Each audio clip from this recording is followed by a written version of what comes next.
Hello, and thank you for joining us today for this exciting webinar on the car investments hosted by the Car Crowd. And I'm thrilled to welcome participants from all around the globe who share our passion for the fascinating world of automobile investments. Quick administrative thing. So this is kind of a webinar recording which we're publishing. Whenever you do have, however, questions, just send them to me straight away, mario.vonbergen@splintinvest.com, and I connect with David in order to get all the questions answered on a timely basis.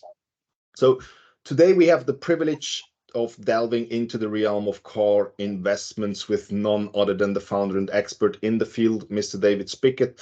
But before we dive into the intricacies of car investment strategies, let's take a moment to understand the mission and the background of the Car Crowd. So the car Crowd is not just a platform, it's a community of enthusiasts and investors who share a common goal, unlocking the potential of car investments. And the mission is really to provide a unique and reliable avenue for individuals to participate in this dynamic market. And today we are honored to have David with us here, so the visionary behind the Car Crowd and esteemed expert in car investment. So David, welcome from our side. Thanks a lot for being here with us on this webinar. And could you please share a bit about your background and what inspired you to embark on this journey with the Car Crowd? What unique expertise and experiences do you bring to the world of car investments? Thanks, Mario. I mean, that's a lovely intro. I'll try to live up to that billing. In terms of the inspiration for the Car Crowd, I've been in and around cars since I was about 4 years old. I won't say exactly how many years that is, but it's more than 30. My dad before me was also a car collector, and also a mechanic on a rallycross team. So, I guess in our blood, in terms of a family, we've been collecting cars and been passionate about cars all of our lives. I've been collecting logs and data from pretty much the mid-90s up to today around car auctions, valuations and prices, with a view that initially I was supporting my dad's car collection and then later supporting my own private car collection, where we were seeing quite common trends in the way that these classic cars perform in terms of their appreciation potential and the valuations that they can get to. And there's so many people out there, especially in the automotive community, and that remember the one that got away, the car of their teenage years that was the most fantastic car at the time. Then values have dropped right to the bottom, and then all of a sudden when they try and go and buy one again when they're in their 30s or their 40s, they're tens, maybe even hundreds of £1,000s more than what they remember them selling for when they were children or young adults.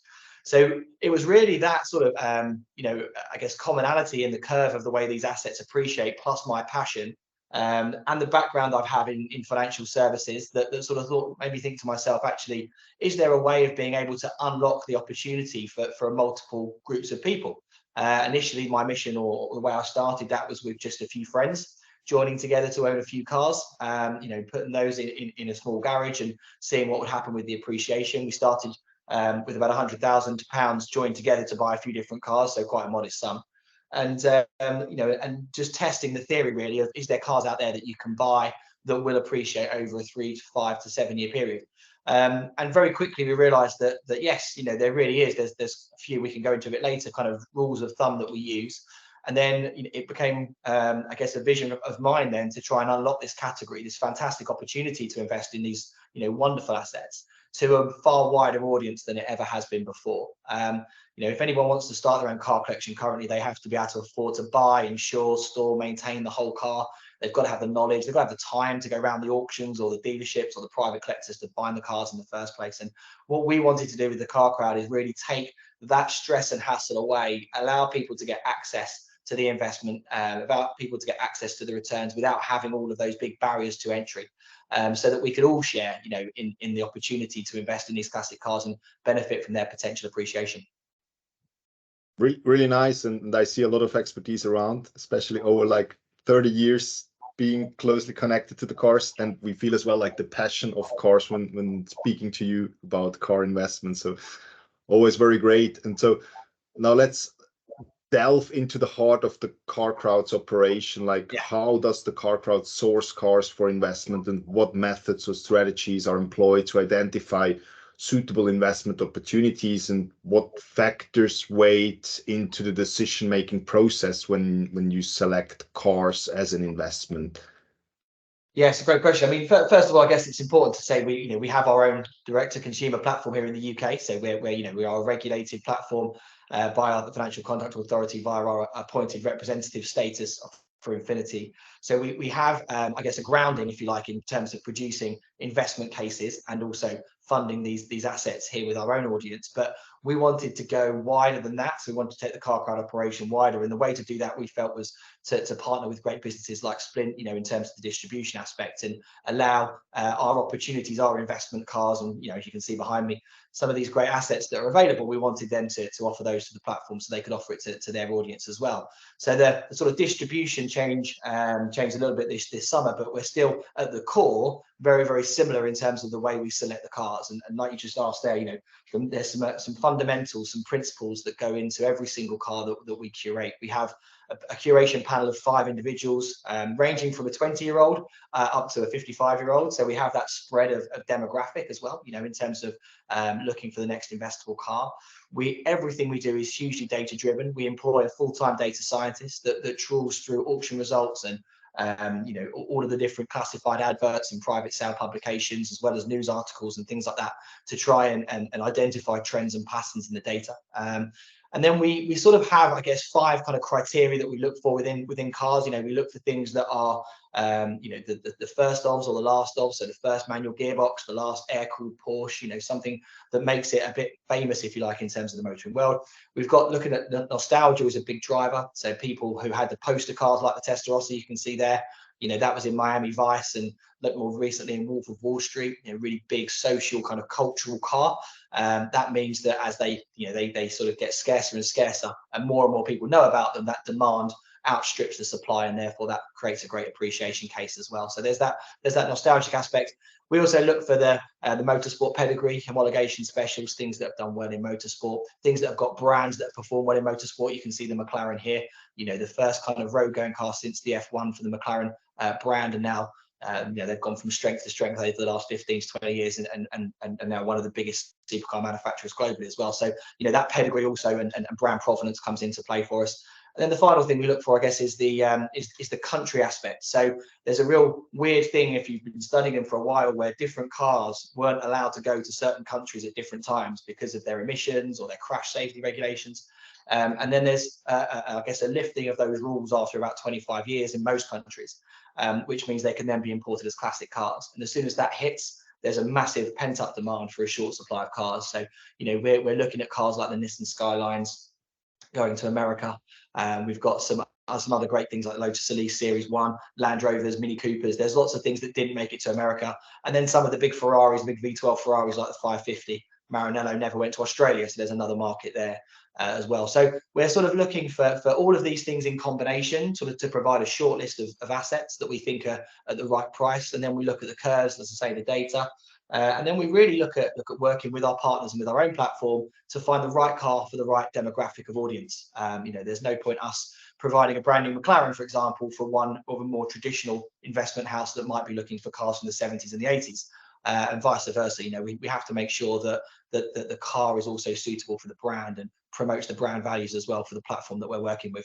And that's kind of how we do it. And so far across I think we've now funded just over 20 assets, value of about £1.5 million worth of cars.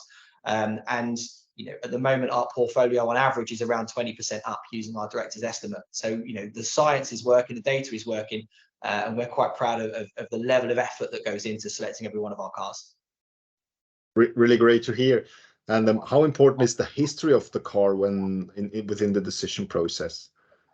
Yeah, it's a great point, actually. So, I mean, yeah, so once we've got that short list of car, the next thing is to pick the right one of that. You can't just go out and say, right, I want to get a 911 Porsche. You have to go through the history, the provenance, and those sorts of checks that we do. So for every single vehicle that we do, we'll do a full history check, right down to checking the VIN numbers and the registrations. There's a phrase called matching numbers, which is especially important in older cars.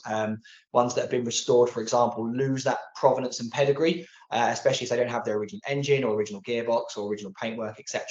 So we look for originality because the originality shows provenance, and then provenance drives value. That's kind of the way that these things work. And the more original the car, the better. You can see over my shoulder here the Ferrari 328, which I think is probably one of the most original Ferrari 328s left in the world. And that was obviously funded on the Sprint platform just a couple of months ago. And that car has got such low mileage, with almost everything completely original on it. Same as the Testarossa. And that just for any collector or any future valuation just provides people with huge amounts of confidence because they know they're getting a fully original, fully cared for, loved car. And when you're spending, that amount of money on a classic car that might be 30, 40 years old, you want to make sure that you're getting the best of the best. So yeah, once we decide on the right asset, it's then about the right one within that category and making sure we've got everything that stacks up to give the best history, the best provenance, the best condition, and also the best value, chance of appreciation as well. Perfect. That makes totally sense. And is there anything else, like any other criteria or metrics which you then use to really identify the individual investment opportunity? So kind of coming from the short list to the real investment opportunity. Yeah, I mean that's mainly the data aspect of it. I think we always provide we always provide a historical value performance for the asset. So we look at 5 years. And we say what's been the past performance over 5 years. Now, some cars will discount because the curve has already gone like that and they're right at the top of the market. And obviously, investment is all about timing, as I'm sure you know. So if you want to invest in something, you're doing it right at the top of the market, then you have a good high potential of sort of going down. So we sort of look for those cars that have almost had a bit of a down curve over the last maybe sort of from 5 to 4 years. And then as you get closer to the current day, we're seeing that hit the bottom and then start to rise, so that we're catching it on that point of inflection. We refer to it as the J curve, but effectively it's that point when it starts to go up. And we look for somewhere between 10 and 15% appreciation in the previous year to give a good indication that the car is going to be returning quite strongly in future. So I guess that's the main way that we look at the sort of prioritizing that shortlist is sort of, is it right for the partner or for our own platform, and then does it have the right curve in terms of the provenance to offer that real true investment story for investors. Yeah, absolutely. That makes totally sense. The J curve, and kind of not buying always on top, but as well like when you see that there is the appreciation curve which is starting to hit off. Yeah, it can be quite frustrating at times because you see press articles, obviously, of people saying this is a great investment car, and you sort of look at the data and you realize it was 4 years ago, and the people that are writing the article are the people that have already benefited from it and gotten out with a big profit. So you have to balance that kind of what's popular in the news versus what actually the data is telling you. So you have that more head ruling the heart kind of aspect of it to make sure that you're picking the best cars that have the best chance to appreciate, and not just cherry picking the ones that are already in the news. Yeah, that makes totally sense. And out of curiosity, do you as well focus on certain car brands, or are you basically open to any car brand around the world? You've already mentioned like many of them when you started to talk about the investments you've already made with the car crowd. But do you have like no-go brands, or are you generally open to any car brand? No, we're generally open to any car brand. I think the majority of car brands have always got something to say. There's some fantastic things, almost out of every brand that you could potentially name. I think some of the more modern, Chinese and Korean brands and things like that have still got a bit of a way to go in terms of building up any pedigree. I mean, we certainly look for the brands that have got motorsport pedigree and history, looking at Ferrari and Maserati and McLaren, like we mentioned, and Porsche and even like Audi and brands like that. I think there's a heritage aspect that just makes those sorts of brands more popular. We also look at Jaguar and Aston Martin here in the UK. They're very popular in the UK because they're British manufacturers, as is Mini Cooper as well. They're a very popular car. Fast Fords are very popular here in the UK, but they might not be quite so much in Switzerland, for example. So we really try to tune the curation of the vehicles based on who they're for. But almost every brand would have a make and a model within that brand at some level. Obviously, they're not all going to be £1 million cars. Some will be much cheaper and tens of thousands. But we could pretty much go through and name almost every manufacturer, and I could probably name you a car that would be worth investing in within that manufacturer's brand. So it doesn't really matter to us, provided the data stacks up, the investment case stacks up, and the audience is there for it. We think that there could be a case for almost any vehicle. Yeah, no, that's yeah, makes totally sense. And there are like we as well already released a Renault, so It's like Yeah. obviously it's always you associate, or personally myself, I associate kind of car investment as well with Ferrari or McLaren. But as you said, it's totally right. Like basically with every car brand, you have like a particular model which is very well known in the market, and which as well as appreciation potential and could make a great investment case. Yeah. Yeah, you're absolutely right.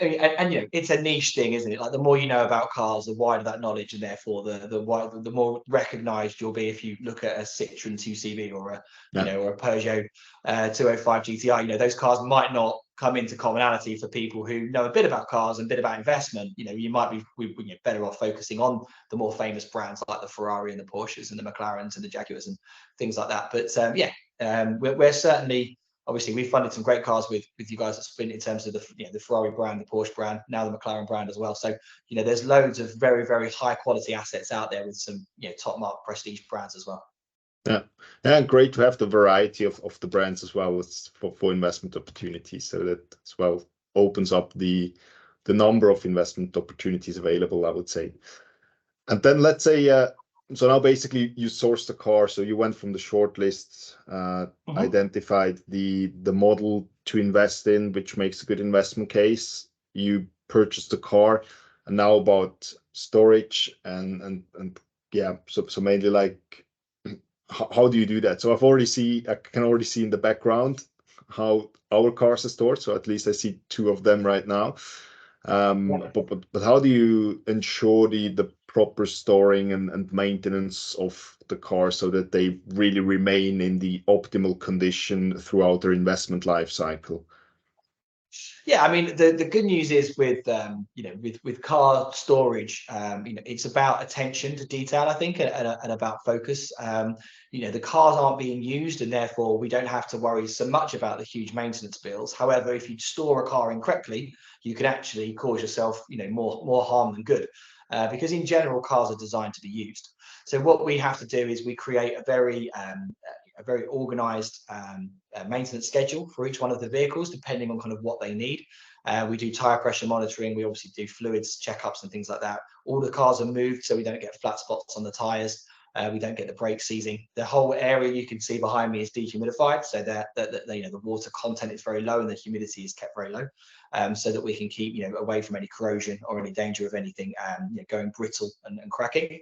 And then we run the cars up to temperature every 6 weeks on a cycle, and each car will then roughly do between 5 and 8 miles on a quarterly basis as well. So we don't want to put miles on the cars because obviously, from an appreciation perspective, low mileage is always better. But at the same time, stuff like the Ferrari Testarossa, for example, does need to have the fluids moved around it and the car to be moved, very short distances, but still needs to be moved, every so often. So we do try to make sure that we do what's right for each one of the cars. We have, within the network of the business, we have some great experts that we work with, quite locally to us here in Nottingham for most of the brands. Some of them down in Oxfordshire, but pretty much within the UK, we've got access to somebody who knows, almost everything there is to know about what certain types of cars, what they need, and how they're stored. And we'll always make sure that each individual plan for each individual car is there and is executed well to keep them in tip-top condition. Perfect. And I'm quite surprised. I always thought like the car would need to be moved more in terms of mileage, but you say like kind of up to 8 miles on Yeah, it's a fine balance. I mean, I think the cars wouldn't, it wouldn't harm the cars to be moved a bit more, but at the same time, we've got to balance that mileage aspect. So some of the cars that have got slightly higher mileage where it might not matter so much, we might move more. Things like the Testarossa, and the 328, where they're both sub kind of 3,000, 2,000 miles. They every mile kind of matters a little bit more on those cars. So we just need to be mindful of what the car is and the investment story of the car versus making sure we keep it in good condition as well. So we, as I say, we tailor the plan for each individual vehicle, and that's reflected then within the investment case as well. Perfect. Really interesting. And now let's move on. So now you have the car in custody. So you take care of it, that it really kind of maintains in a top condition then as well to realize the profits in the end. And I think investors are as well keen to understand the option when it then comes kind of to realizing the returns in the end. And David, maybe could you shed some light on various exit options which are available to investors and additionally, kind of what strategies does the car crowd employ to maximize the selling prices of the cars? Yeah, we try to keep the cars in the public eye a lot of the time. You know, I think that's the key thing, is to make sure that we're supporting the growth of the investment, because by using it for film and press and TV. So a lot of our cars are utilized by magazines. We've got Redline magazine here in the UK that's been used quite a lot. Some of our cars have appeared in other, events and shows up and down the country, Supercar Fest, Supercar Driver Secret Meets, etc. They're on Instagram a lot, Jodie Kids driven some. There's some real, we try to keep them in the public eye to raise the profile of the assets. Once the profile of the assets is raised, obviously that helps the demand, because there's more people that want them. And then, of course, for us, because we've chosen kind of the best examples, we know that those assets that we hold are in very scarce supply, and therefore they will always command kind of top money in terms of where the market is. In terms of our exit routes, we have successfully exited 2 assets already within the first sort of 2.5 years. One Clio V6, which we held as one of our first, I think, our 5th asset funding, and then also very recently Lancia Delta Integrale that will be sold in the next couple of weeks. Both of those cars came about from one of our social events. So again, the cars being at events and shows. One of the previous owners contacted us and actually bought the Lancia Delta back, made a very high offer because they knew they wanted to buy it off of the platform. And therefore, that's one route, is I guess people seeing the car, coming into some capital, and then wanting to buy the car of their dreams, whether that's one they've loved as a kid or whether they've previously owned. That's probably I guess that's the most reactive route. We've then got an annual vote, so we give the shareholders a vote on our platform every year whether they want to keep the car stored for another year or if they want to sell it. So we often find that within there might be shareholders or owners of part of the car that want to buy the rest of the car. So there is always the opportunity of basically saying, does anyone want to take the whole car? And we'll always offer the car when it comes up for sale for our investors first. We then have a network of about 3,500 people registered on the Car Crowd platform. We know they're all petrol heads. We know they're all interested in investment or are in the cars that they've invested in, and therefore that provides another route for us to try and sell the assets. So we'd market and advertise to the Car Crowd audience first on sort of first come first serve basis. And then finally, if that hasn't worked, and that and we do need to sell the car and realise it, then we have a number of routes that we use here in the UK. But also we could use globally. So if the car, for example, is a left-hand drive car, we'd utilize more of a bring a trailer type sales route, because that would be more applicable to North America, where they drive left-hand cars, obviously, and there's quite a big premium in North America for the certain type of classic cars that we hold here. We've obviously as well got global platforms that we're working with, like Collecting Cars, which is another auction-based site that we have an account with on there. We have a good relationship with a company called Carhuna, who are just starting as well, another global auction platform, as well as UK-based platforms like Silverstone Auctions, now called Iconic Auctions, and Sotheby's as well. So there's a number of routes, if you like. It kind of depends on the car that it is, I guess the level of quality of the car. The higher quality, more scarce assets going on a platform like Sotheby's would be great, because there's so many more eyeballs to be able to view that. Therefore, there's much more chance of getting a much higher valuation and a bigger return for investors as well. So we really do try and make sure we sort of tailor the approach for the sale based on the asset. And as I say, so far we've never got past the first stage because someone's always bought the car and made us an offer first proactively. But we do have these kind of, I guess, planned routes in place to make sure that we can realise the asset and give back the liquidity at the end of the investment term. Yeah, that sounds really interesting. And especially, I assume now for the Ferrari model, which you mentioned before, which is kind of, which wasn't really delivered to the US, but there is kind of the demand in the US. So this is then typically where you would analyze the data and say, okay, like the logical consequences that we kind of start to offer the car to the US market and sell it over there. 100%, yeah, absolutely. I mean, that's what we've done. The Ferrari 550 Maranello, for example, that we funded was actually Australia that it was never allowed into, and those cars now are in Australia fetching well over $300,000 to 350,000 Australian dollars. The average price in the UK now has gone over 100,000, but they were about 60 to 70,000 pounds, 2 years ago. So as they hit 25 years old, I think they're literally 25 years old this year. So as they hit that milestone, the prices, kind of go crazy as that massive market opens up, and yet there's still a very short supply and demand. And yeah, same in North America as well. So yeah, we take that into consideration. We write that into the investment thesis for those ones that weren't allowed into the US. Yeah, interesting. Now, maybe we can have a look at the specific car which is on our platform. So, you know, when we take, for example, the McLaren, which is just like in the back of you, like what was for you kind of the rationale to putting it onto the short list?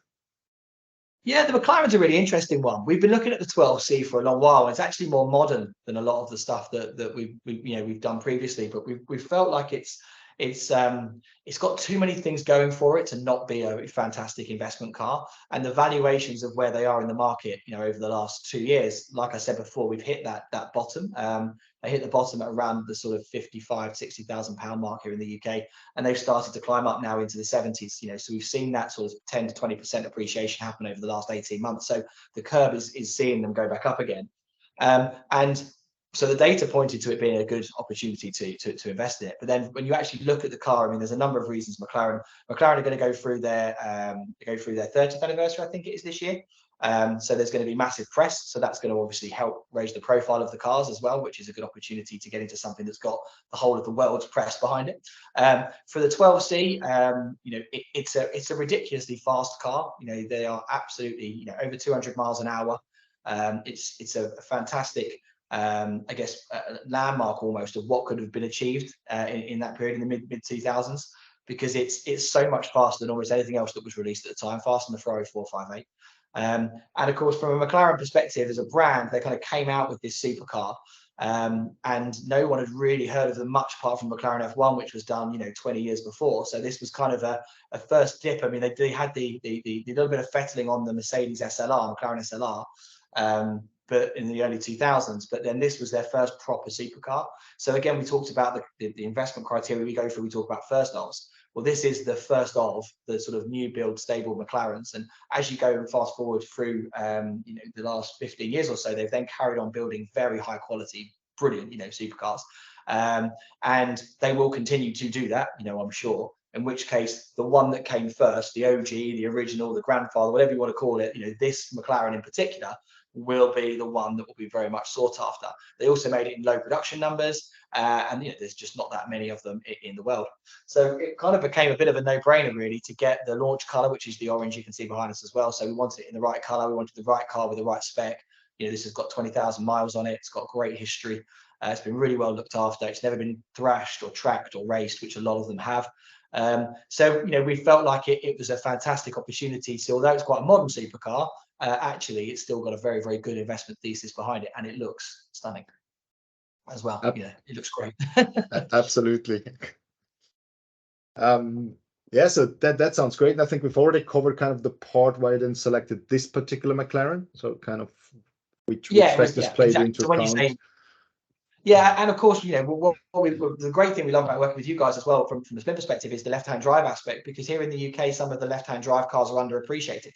So there's a good opportunity for us to access some of those cars that are here. I mean, this car was off market, never even made it to market. It was a certain guy who we know in London who works with a lot of sheikhs and a lot of people from Asia. So he buys a lot of left-hand drive cars so that they can use them in London when they arrive back. They get very sparse usage. They get they're always kept in dehumidified garages on trickle charges, etc. So we know they're well cared for.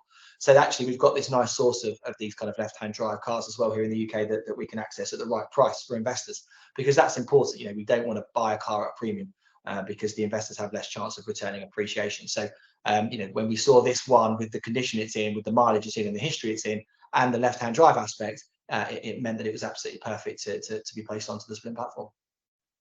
Absolutely. No, really, really nice choice. And what kind of exit options do you foresee for such a McLaren? Well, I think again, with the 12C becoming more and more popular, and the profile of the car going up, I think by its own nature it will be quite high in demand by the time we get to 3 to 5 years away. There's going to be a price, I reckon, somewhere in the six figures in terms of either euros or pounds, and the market for that is anywhere. Because it's left-hand drive, you've got pretty much the whole of Europe, and also you've got the whole of North America. North America did receive the 12C, but again, it's a quite low production number car, so the demand will be very, very big, and the supply will remain fairly small. So you've got the best of both worlds in terms of where it can go. And now the world is so small in terms of in terms of the advertising and the marketing of such a vehicle to be able to easily reach North American buyers or easily reach European buyers. We're confident that there's a very there's a very big market that will be opened up as soon as the car's ready to be sold. Yeah.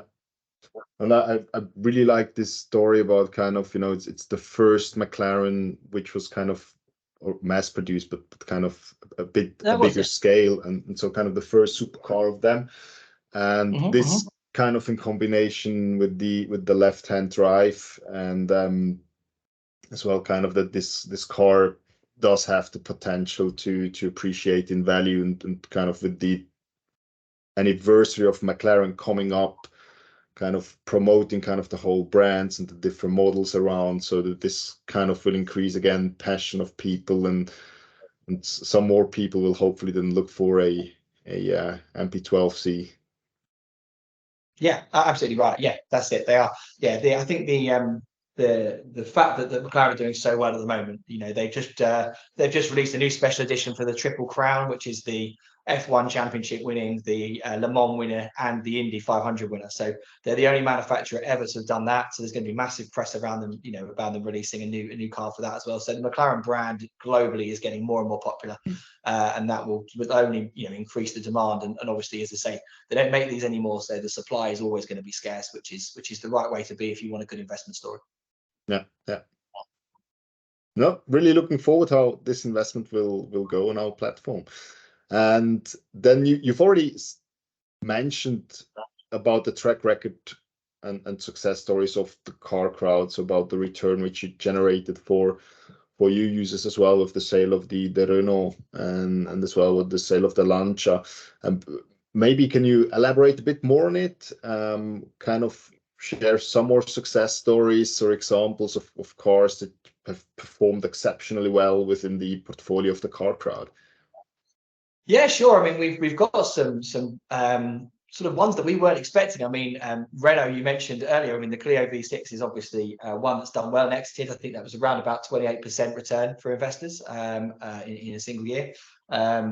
The Lancia Delta will be a bit more than that. Final numbers just to be confirmed, but the Lancia Delta will be around a similar number in terms of the return. So those were good ones. But I guess the highest performing asset we've got on our platform actually is the Renault Megane R26R, which is probably a name of a car that most people will be like, what's that? It's just a Renault Megane. Again, it's like this sort of petrol head type thing. If you know, in terms of the level of scarcity and quality that those cars had. I mean, in the UK here, there were supposed to be 240 right-hand drive versions of the R26R, but they actually sold less than 200. It was too expensive when it was launched, supposedly, even though it was dubbed the blue collar worker 911 GT3. It set the fastest lap around the Nürburgring. They're all in sort of fairly crazy color combinations with bright red wheels, either black or white. They've got carbon bonnets, plastic wings, plastic glass in the back. It's a sort of thoroughbred, almost a kind of sort of race car for the road, really. And because they're in such low numbers, I mean, we have a saying about the 500 club. Anything that's manufactured in less than 500 is a really scarce car. So for one that's in the less than that, or less than half of that, it really is a very, very rare car, and that's now performing at around about 40 to 50% appreciation over the last 18 months to 2 years. Those cars are just going up and up and up, and I think that shows the power of the data and the numbers working. That might not have been one you would have read about in any journal or anything else that would have said recommending investment cars that are focusing on the Ferraris and the Porsches and the Lamborghinis. Actually, a Renault Megane R26R is probably something that wasn't anywhere near the front of anybody's mind, but the data showed us it was the right one to go for of that sort of Renault Sport lineage, and it's proven that tenfold, because it really is performing as a fantastic asset. So yeah, we're very, very pleased with the Renault Megane. And then we've got the others. The Porsches have done very well. The GT3s, they're the manual cars. They are very much being sought after now. The 996 Porsches, we've got a Mark 1 and a Mark 2 GT3, one that we funded, one that you funded via Sprint. Both of those two cars are very sought after and are seeing fantastic appreciation as well, because again, it's the recipe. It was the first GT3 that Porsche did. It was the sort of one of the last proper manual cars in terms of the then moving to the more fluffy paddle PDK gearboxes. So, you know, we've got the great recipe there and a real drivers focused car. And that's, again, providing fantastic returns because the demand is getting strong for that more analog, more raw experience for people driving. As everything becomes hybrid, computerized or electric, you know, people want that manual gear change. They want that, the real kind of no driver aids and that experience of really driving the car rather than being driven. So all of those analog cars we're seeing, you know, perform very, very well for the platform. Really impressive. And especially that the Renault is the leading car at the moment, the Megane. I know. Who would have thought it? I mean, it is brilliant. I mean, I struggled to get into it. It does make sense. Low production volumes and kind of real petrol heads who have these cars in mind from their childhood and now kind of able to invest as well into them and purchase them and have them as a kind of a passion investment at home. That makes totally sense. Out of curiosity, David, if you say like limited to 500, so kind of the production volume was kept at 500, so you're within this club of cars of 500, like how many of those cars do actually survive 20 years more? Do you know that? Off the top of my head, you know, no, I can have an educated, you know, guesstimate, I would say. I mean, I think you will always lose between 15 and 20% of the production volume, you know, just by natural attrition, whether they've been crashed, converted, you know, stolen, whatever it might be. So, you know, I think no matter what the original production volume was, we've probably not come across anything that's got, you know, more than 80% of the original numbers left. You know, there are some that are, you know, very prone to rust and rot and poor condition, you know, poorly made sort of cars, that you find those numbers that are even less, especially in sort of the 80s and 90s hot hatches and Fords. You know, some of these fast Fords that you can see, I think you can see the Sierra Cosworth on the ramp up there. You know, loads of those were stolen and written off and raced and converted and all sorts. So the numbers of those left are probably in the 20% of the original total manufactured run. So it really does depend on the quality of the asset and the build quality in the first place, and then you know, how long ago it was made, and of course, you know, how well they were driven. The Clio V6 is an interesting one because we know that there's been a high proportion of those written off because they were so hard to drive, especially in the wet conditions. And a lot of people, unfortunately, you know, drove them too fast and crashed them because they were very unstable, lots of rear end power and, you know, lots of light front end, and they were very twitchy on country roads. So, you know, there are sort of these sort of widowmaker, they call them, cars, which are the ones where unfortunately people have crashed them, you know, and damaged them quite badly, and sometimes themselves, unfortunately. And those ones become even more famous in popular culture. Because they have this sort of mystique and ethos around them as well. So there's so many factors that go into kind of what we do, but it's all built out of that passion, I guess, and growing up around these cars that we kind of, you know, that we kind of enjoy that discussion that we have in the office around which ones to go for. Yeah, no, it's really interesting. And what I'm always surprised is when we look at the 328 in the back of you know, like it has such a low mileage, and the car is already some age. And I'm always like, how can you have such a car in the garage and not move it more often? Like, are there many cars out there in a condition like that and with such low mileage, or is this just like very lucky punch to get your hands in such? I think our network.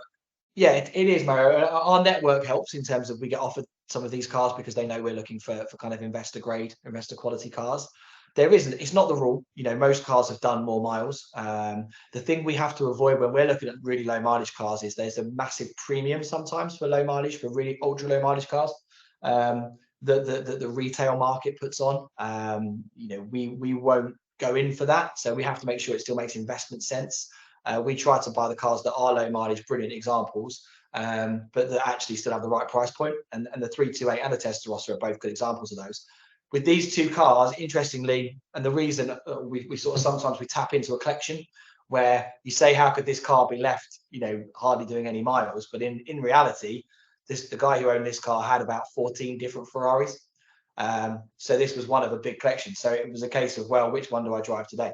So Crepaldi Autos sold both of these cars in Milan originally. They're both Crepaldi Auto cars stamped in the books. They both have the same tags on the engine, and they both have very, very similar mileage, leading us to believe that they're actually from probably the same collection in Italy. So we've managed to track down both of them. They came to the UK at slightly different times, but within about 6 months of each other.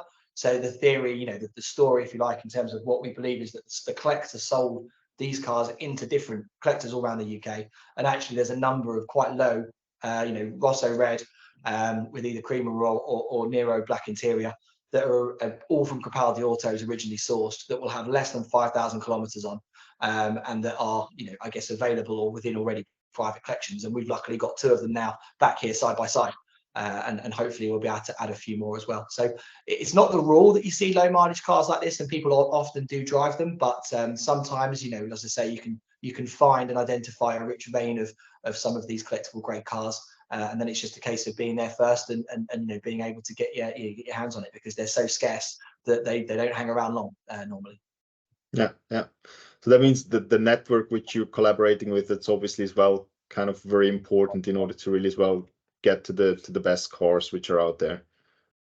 Yeah, absolutely. And both and that's the same in sales as well. In the selling, when we talked about realizing the assets, there's a lot of these cars, some of the dealers have said to us, and the collectors have said, when you're looking to sell them, let them know, because they'll, they might want to buy them back, or they might have somebody to place it with, because these are known cars. They are cars that are on a short list of probably less than 100 328s globally now, that are on, less than 5,000 kilometers, and the same sort of thing with the Testarossa as well. So they are tracked assets almost, in terms of people wanting to get hold of them. So it's a great thing, a great benefit, I guess, that we have is the network. We've been very open and transparent with people as we built this business over the last 4 years. We've always wanted this vision of having, a sort of motor museum, as you can see behind us, full of the best assets in the world that investors can come and see at any time.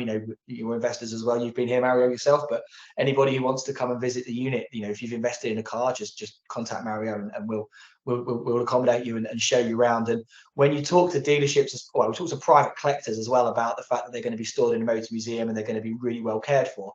Sometimes there's a lot of sentimental, linkage to these cars for the owners, and therefore they like the idea of it going into a collection, into a motor museum, and being enjoyed by lots of people. And that's what us trying to build this community is really all about. And that's really helped us, I think, establish a differential network and being able to have access to some of these great cars. Yeah.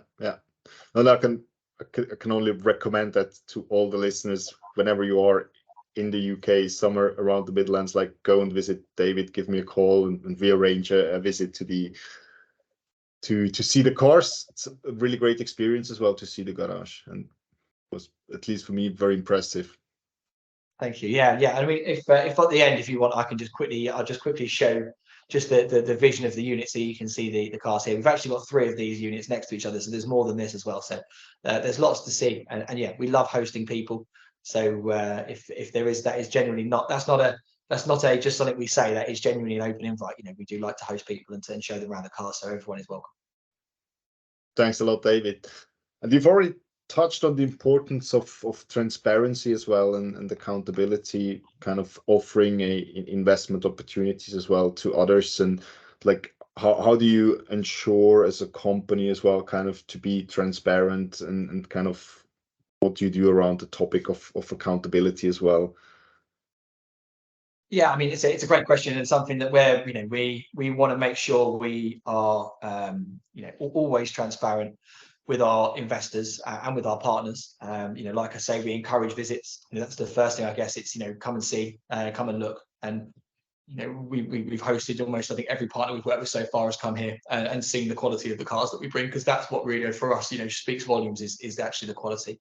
I mean, in terms of the real accountability aspect of it and the transparency aspect, we are, as I said before, regulated in the UK via appointed representative status by Infinity Asset Management. It's a bit of a mouthful, but it's important to say that, and that means that we have to be adhering to the latest crowdfunding regulations and the latest investment regulations that are here in the UK. So for all of our investment cars, for example, that we do, we do that valuation aspect of it. We do all of the previous asset performance, full descriptions. We do all the photos, the videos, etc. So we want to make sure we're describing as transparent as we can the asset class. We publish all registration numbers so people can look up the history and the provenance of the car themselves. We don't hide anything in that sense whatsoever. And we try to give the best representation of the car and the best reasons why we've chosen it, so that can be then presented to the investors. But we always do say, like with anything, there is no guarantee. We do put lots of hours of work into this. We do really think about every car, but there is no guarantee. These assets can go up as well as down in value. and people should do their own homework and they should do their own due diligence. And we always welcome any questions that anybody has about the car. And sometimes we might find out information about the car that we didn't know, and therefore we'll either add it into the prospectus, or actually we'll discount that car and not bring it to the platform if we deem that it's now not, you know, going to be good enough quality and standalone on its own right for our investors as well. So, you know, we are really passionate about the cars. This is what we do. You know, we don't offer anything else. We just do cars. I'm, you know, as I said, experience in terms of my own car collections and running that. We've got our curation director, Nick Young, as well, who's run a classic car dealership as well. So, you know, we have that experience within the business to make sure we know what we're looking at and really test each one of the cars before we bring them onto the platform. And we would stand behind, you know, every choice we've made, every asset. That's why we love people coming here, because I love talking about them. I love showing them off, you know, and hopefully that sort of passion shines through, because we really do love what we do. Absolutely, that passion that shines there. I can confirm that. It's really great to see as well, and as well around the transparency topic. So I really like as well how you always structure the investment cases, provide all the details with it, all documentation around the car. So this always helps us as well on our side to do the due diligence on it. Yeah. Exactly. So no, thanks a lot, David, for providing us this kind of very valuable insights about the investment or car investment topic. Absolute pleasure, Mario. Great to talk to you.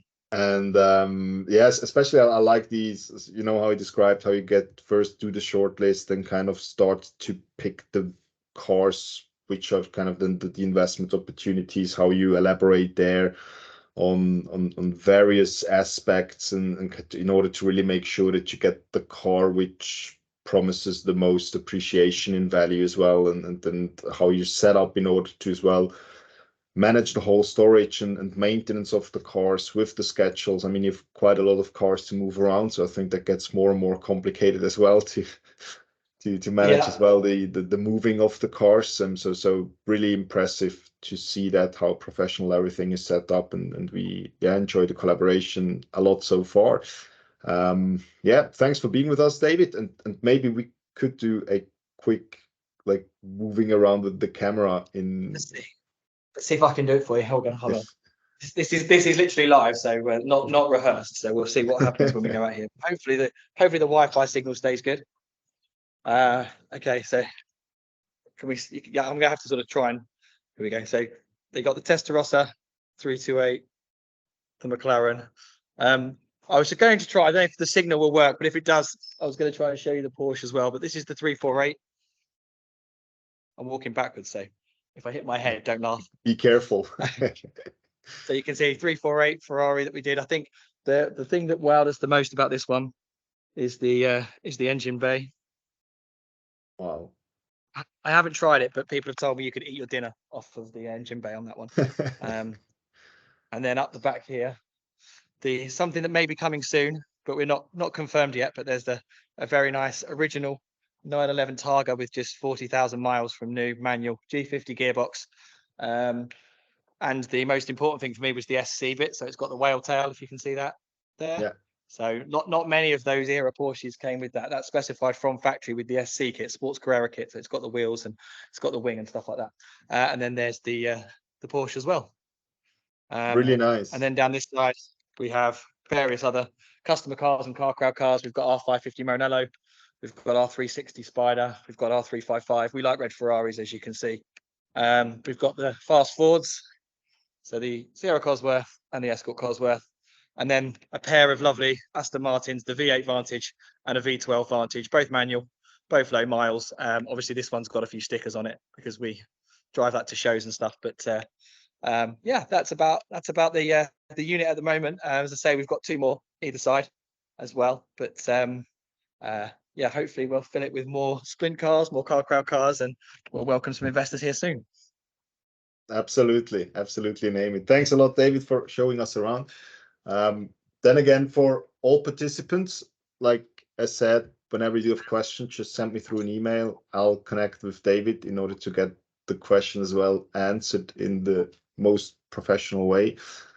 So I will always then quickly consult David in order to provide you with the proper response. And with that, David, any word from you at the end? No, just thanks so much. We're loving the partnership, loving the collaboration, loving what you guys are doing at Splint there. I think it is a differential opportunity to invest in lots of different asset classes. Diversification is always key. We hope we can bring the cars, but there's obviously loads of other stuff as well that you guys are doing, which is fantastic to give people something different to protect their wealth for future generations. So, we're really proud of the partnership and looking forward to 2024 and some more cars.